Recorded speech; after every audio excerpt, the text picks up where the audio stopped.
perífrase. A perífrase é quando eu substituo o nome pela expressão, que eu posso identificar com facilidade. Em vez de eu falar o nome da pessoa, ou o nome do objeto, ou o nome do animal, eu utilizo uma expressão que todo mundo reconhece. Normalmente utiliza isso como para enfatizar o que essa pessoa representa, tá? Então é um discurso bem ideológico em relação à pessoa, ou objeto, ou animal. No caso do leão, o rei das selvas.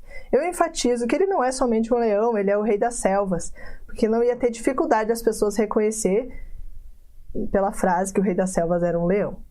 Mas às vezes, em relação a algum presidente, algum político importante, ou um autor, eu falo assim, o pai da psicanálise, eu estou me referindo a quem? A Freud. Se eu de repente colocar na frase só Freud, a pessoa pode confundir com outro Freud que possa existir com esse mesmo nome, não é mesmo? Então tem que prestar atenção nisso. Eu acho que até um rapper que tem esse nome de Freud. Então o Freud é esse? Não, é o Freud pai da psicanálise. Então eu uso isso para facilitar, para que as pessoas identifiquem, ok? Então utilizamos a perífrase. E isso é utilizado muito, é um recurso de linguagem muito importante no artigo de opinião, que são os textos que aparecem para a gente interpretar na prova da UniOeste. A maioria são artigos de opiniões, às vezes artigo científico, mas normalmente um artigo de opinião em que um autor vai falar a respeito de algo que é polêmico e atual na sociedade. Aí temos o pleonasmo. O pleonasmo é uma figura de linguagem que é proposital o uso dela, de mostrar uma redundância para reforçar a mensagem, ok? Vi com os meus próprios olhos. Obviamente que quando a gente vê com os próprios olhos. Vai ver como, né? Então, essa é a ideia. É reforçar que ninguém me disse, eu vi. Então, é um reforço de algo que eu quero dizer. Mas, atentem-se, pleonasmo também, lá na redação de vocês, se não tiver essa ideia de passar e reforçar a mensagem, pode ser um erro de grafia, de ortografia, de coerente, de coisa, tá redundante, tá repetindo, usou um pleonasmo, tipo, eu subir para cima, descer para baixo. Eu não utilizo isso num texto se não tiver essa função de reforçar a mensagem. Se não tiver essa função, é um erro. Então, vai perder ponto lá na redação. Agora, se a minha função é exatamente reforçar uma mensagem, vi com meus próprios olhos, vírgula, porque ninguém me disse.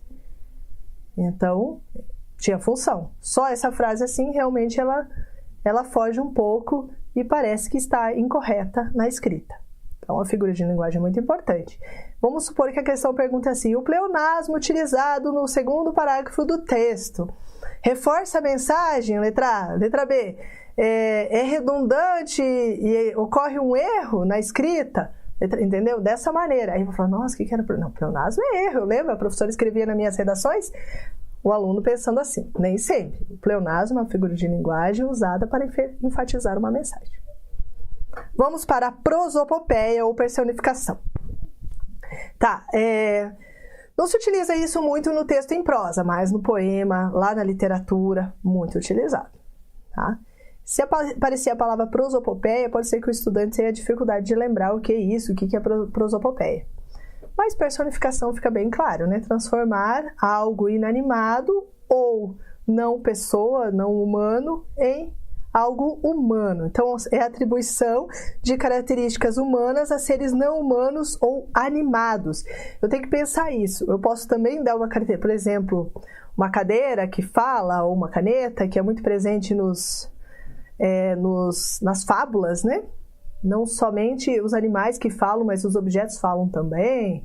O caderno e o lápis, entre outras coisas, conversando entre si, os livros, o dicionário e um livro antigo, conversando. Existem muitas fábulas dessa maneira, tá? Ou os animais falando, que é o mais comum, que é um acordo aí com o leitor e aquele que está escrevendo que consegue compreender que os animais não falam, mas nessa história eles estão falando.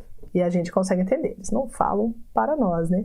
A formiga disse para a cigarra, cantou, agora dança.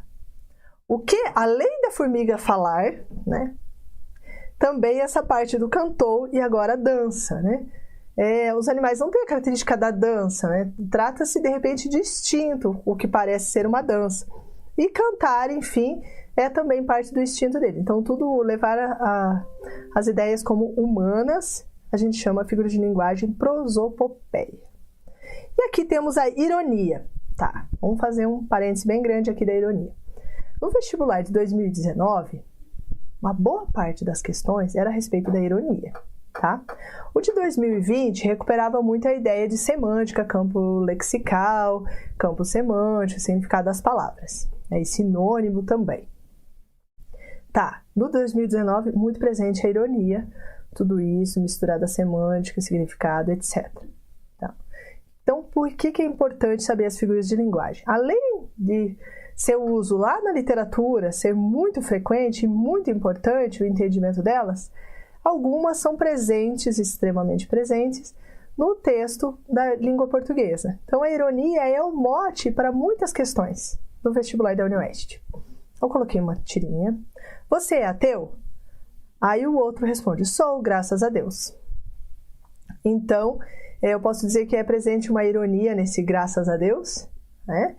E o objetivo, então, é sempre produzir um humor sutil, que, de repente, se a pessoa não compreende o contexto em que foi escrita, a ironia não acontece, só apenas um lado, né? Só o enunciador compreende a ironia e quem recebeu não compreende essa mensagem. Então, consiste em utilizar uma palavra ou uma expressão de uma forma que ela tenha um sentido bem diferente do habitual. Tá? Então, o utilizo é proposital. Normalmente, nos vídeos de YouTube, quando os YouTubers utilizam a ironia, eles explicam a ironia, com medo de acontecer algum tipo de processo em relação a isso ou cancelamento, né? Então, o texto escrito não vai ter explicação. Isso é uma ironia, ou ironia entre parênteses. Você tem que saber, ao ler, que se trata de ironia. Compreender. Se o autor defendeu uma tese lá em cima, né, um artigo de opinião, tem aonde que está a tese? Primeiro parágrafo, na introdução. Essa tese aqui, será que esse argumento que ele utilizou está sendo irônico?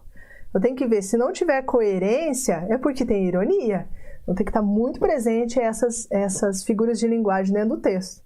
Porque as questões vão falar sobre ironia e o aluno que não estiver atento à relação da ironia com a tese não vai conseguir responder. Tá? Então, o que é importante para compreender uma interpretação textual a respeito das figuras de linguagem? Compreender a estrutura daquele texto, onde está a tese, onde estão os argumentos.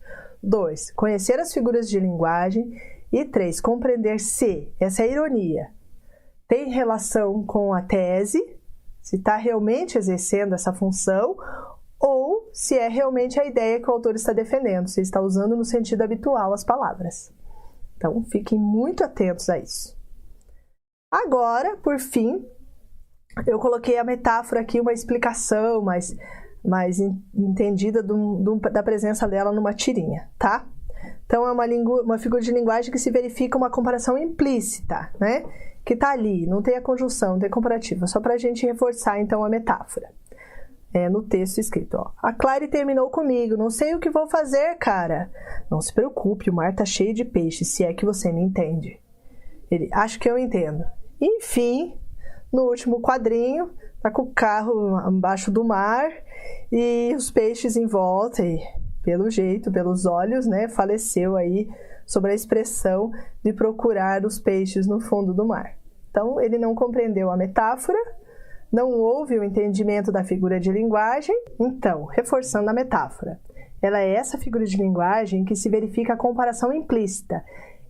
Por que comparação implícita? Está dentro, não está mostrando, não está apresentando a conjunção. Fala, a menina é como o céu, por exemplo, né? Azul, enfim, seus olhos. Esse tipo de comparação, não tem esse como. Ela vem direto, implícita. Então, o leitor precisa estar atento se realmente aquela palavra é uma metáfora ou se tem um sentido literal. Essa é a confusão que pode ocorrer na interpretação de texto. Para deixar isso bem claro, coloquei uma tirinha para que a gente consiga perceber a diferença entre metáfora e o sentido literal na compreensão do texto durante um diálogo, certo? A Clary terminou comigo, não sei o que fazer, cara. Aí o amigo responde, não se preocupe, o mar está cheio de peixes, se é que você me entende. Ah, acho que eu entendo. E aí joga o carro lá no mar, afunda, morre, vem os peixes, ele realmente não compreendeu. Ele fez uma interpretação literal e quem acompanha essa tirinha sabe que esse personagem tem a ideia de sempre fazer interpretações literais, né? Tem tirinhas que falam sobre mesada, em vez de ser dinheiro, ele quer que o pai realmente bata a mesa na cabeça dele, enfim. Outras coisas nesse sentido. Ele tem dificuldade com a metáfora, não consegue compreender. A metáfora é muito importante no entendimento do texto, principalmente na literatura. Para eu compreender se aquela palavra tinha realmente um sentido literal ou se o autor estava utilizando uma comparação em relação ao personagem. Então, na prova da UniOeste, isso vai aparecer muito na literatura, nas questões em relação às ações e às características dos personagens. Certo, pessoal? Esse foi o conteúdo de figuras de linguagem da UniOeste.